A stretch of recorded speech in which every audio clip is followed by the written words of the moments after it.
tentar comentar com vocês aqui a formação do São Paulo com o Thiago Carpini a partir de agora, né? Presumindo o que pode ser essa equipe para a disputa da Supercopa do Brasil contra o Palmeiras, né? É por certo que o Carpini vai fazer mudanças no São Paulo, mas também o Carpini pode partir daquilo que o Dorival deixou para ele, né? Então ele começaria mantendo mais ou menos algumas ideias do Dorival dentro da equipe e pouco a pouco mudaria. Se a gente conhece minimamente bem o que era o trabalho do Dorival e também minimamente bem o que é o trabalho do Carpini, a gente precisa concordar que eles são diferentes, né?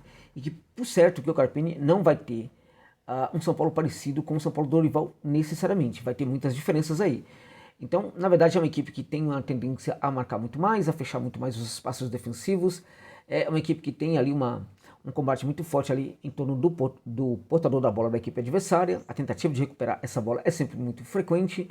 É uma equipe que, assim como a do Dorival, tenta acelerar também para o campo de ataque, mas é uma equipe que, quando chega lá no campo de ataque, tem uma tendência a tentar resolver a parada muito mais rápida do que aquela equipe do Dorival. Por quê? Porque há uma grande preocupação aí também com o esquema defensivo, né?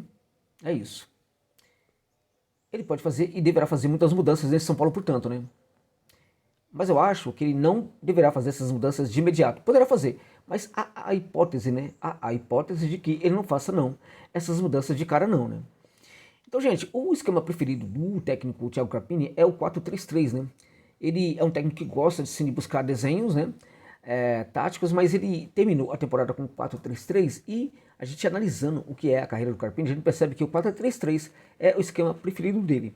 Contudo, vamos tentar mexer aqui, pensar aqui três formas diferentes de montagem de São Paulo e tentar entender quais serão os intérpretes para cada posição dentro de campo. Não é fácil, né? Esse São Paulo, infelizmente, é um São Paulo muito do Dorival no sentido dos jogadores que ficaram, né? Os jogadores que foram contratados, os jogadores que ficaram, os jogadores que saíram, tem muito Dorival nisso daí, né? Então, por exemplo, com o Carpini, alguns jogadores que saíram poderiam ficar. Talvez um jogador como o Neves poderia ter muita utilidade para esse time do São Paulo do Carpini.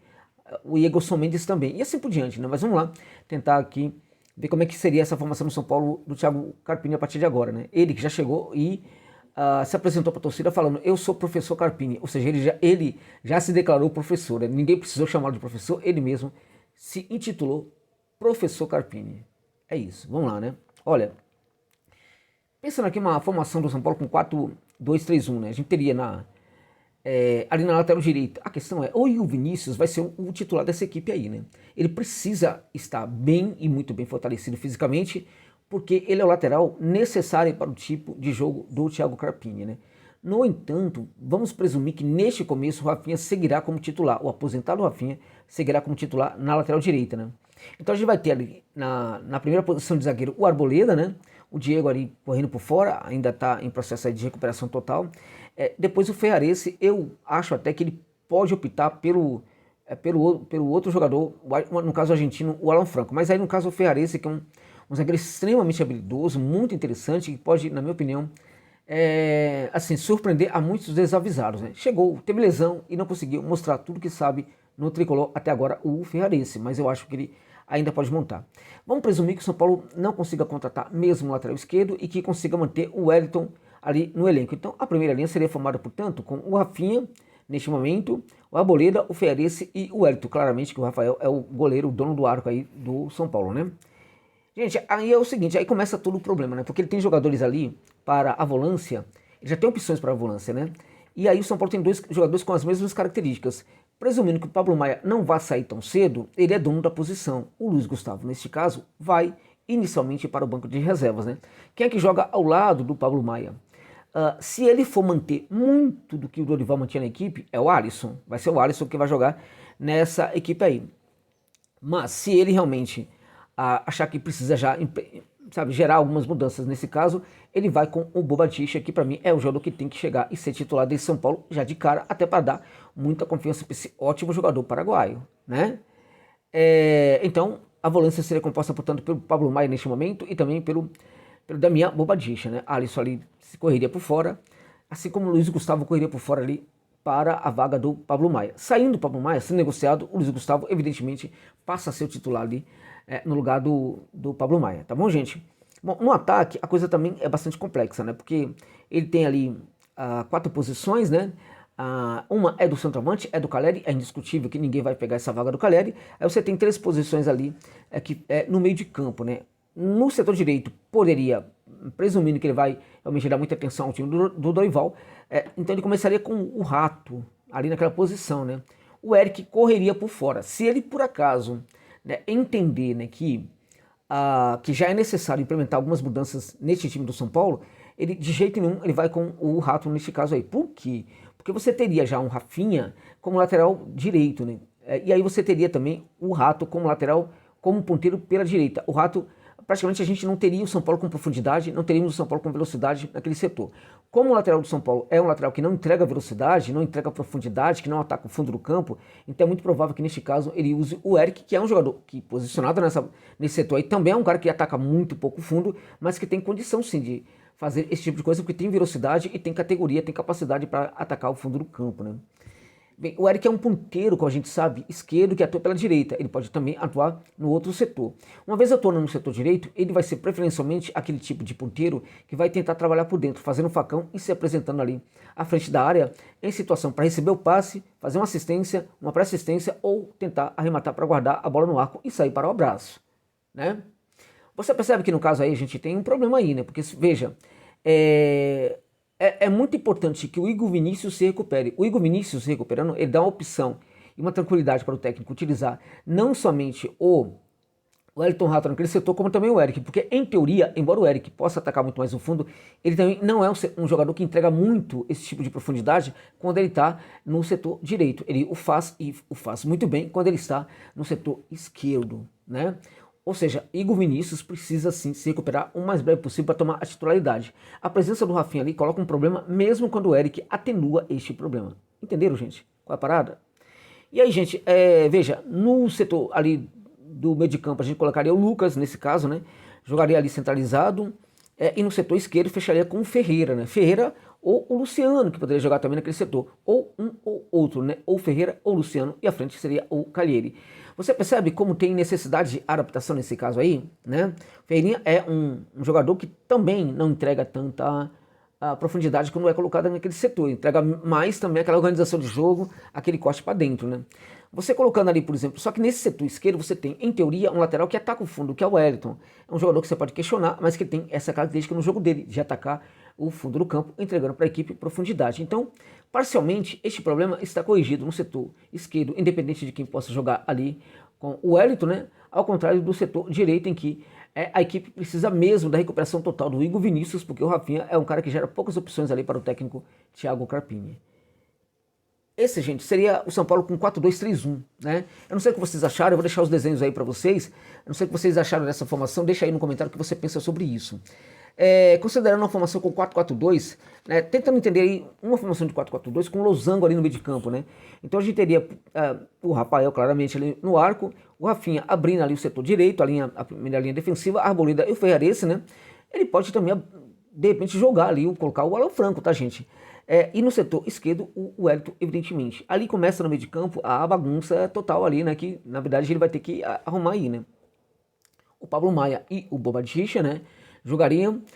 E ali, juntamente com eles, poderia ser, vamos presumir que tá tudo muito bem com o Rames Rodrigues, ele vai jogar, vai receber a oportunidade do técnico. Então, essa primeira linha ali ser composta ali, não essa primeira linha, mas, assim, esses jogadores aí, no caso, seriam, do losango, seria Pablo Maia, Bobadilla e o Rames Rodrigues, um pouquinho mais à frente ali, né? E um pouco mais à frente no losango ali, o Lucas, né?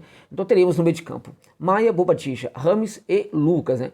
No lugar do Rames, inclusive, eu poderia até mesmo experimentar uma trinca de volantes colocando o Luiz Gustavo, por exemplo. Mas vamos pensar aqui, Maia, Bobadilla e o Rames Rodrigues e o Lucas fechando ali, completando o losango. À frente ele teria dois jogadores, né? Então ele jogaria com um atacante e um segundo atacante. O segundo atacante seria o Luciano, que consegue jogar muito bem perto ali, as costas ali do centroavante, e o centroavante evidentemente seria o Caleri. Então nesse caso teríamos um 4-4-2 com o losango no meio de campo, né? Geraria um São Paulo bastante dinâmico, na minha opinião. Bom, gente, numa terceira formação ali, na verdade com o 4-3-3, que é o esquema que ele gosta muito de levar a campo, a gente teria a mesma primeira linha, né, com o Rafinha, neste caso, Arboleda, o Ferrarese e o Wellington, pelo menos no início seria dessa maneira, né? Aí teríamos o Maia, o Bobadilla ou o Rato, né? O Rato ali como opção para o Bobadilla, né? E o Luciano ali, gente. O Luciano jogando ali fechando ali essa segunda linha aí, né? Ou seja, a linha de meio de campo. De novo, Maia, Bobadilla ou Rato e o Luciano ali fechando essa primeira linha do meio de campo, né? Nós teríamos ali à frente o Lucas, né?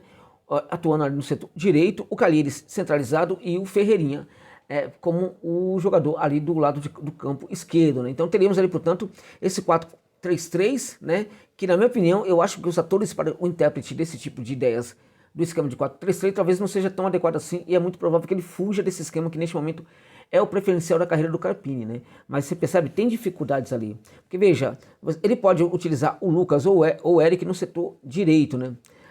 Usando o Lucas, né? O que você faz com o Eric? Vai deixar mesmo na reserva o menino? O Lucas no setor direito é o melhor lugar do campo em que ele se aproveita, em que a gente percebe ele entregando o melhor do seu futebol? Não necessariamente, né?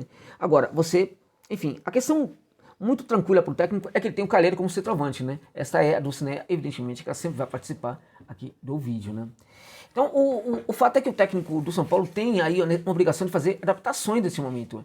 Isso não é tranquilo, isso não é fácil, vai requerer dele muita atenção, muito trabalho, muita observação para conseguir encontrar a melhor equipe possível para o São Paulo.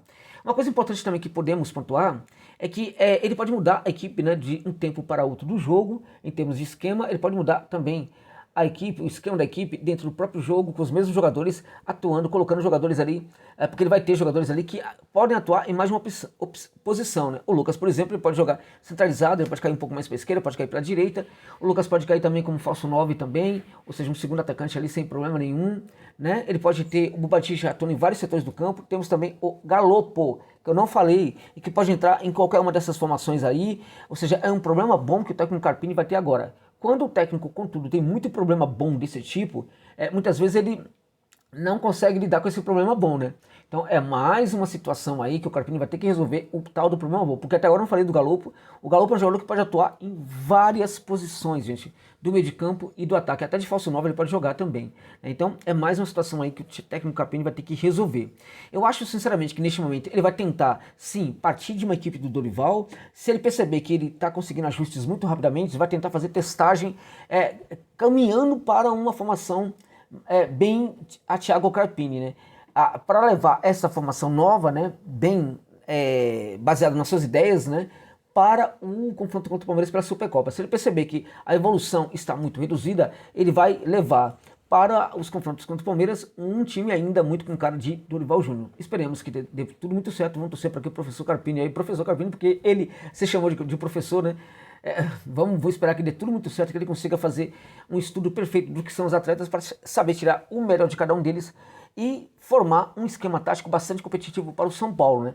Este é o momento do Carpini mostrar o que ele quer para a carreira dele, né? É uma grande oportunidade, a maior que ele tem, evidentemente, na carreira. Esperemos que ele saiba aproveitar-se muito bem disso, né? Não vai ser fácil, mas claramente, como eu já falei, este é o momento de apoiar, desejar boa sorte para o novo professor, né? E esperar que ele consiga ser o professor e não o professor. Porque o que mais precisa do São Paulo agora é de um técnico que seja professor e que ensine, inclusive, os atletas a terem comportamentos importantes e adequados ali ao esquema tático. O que menos o São Paulo precisa agora no professor Carpini é um professor. Isso realmente o São Paulo não está precisando, não. Então torcemos para que o professor seja de fato o professor Carpini e não o professor Carpini. Tá bom, gente?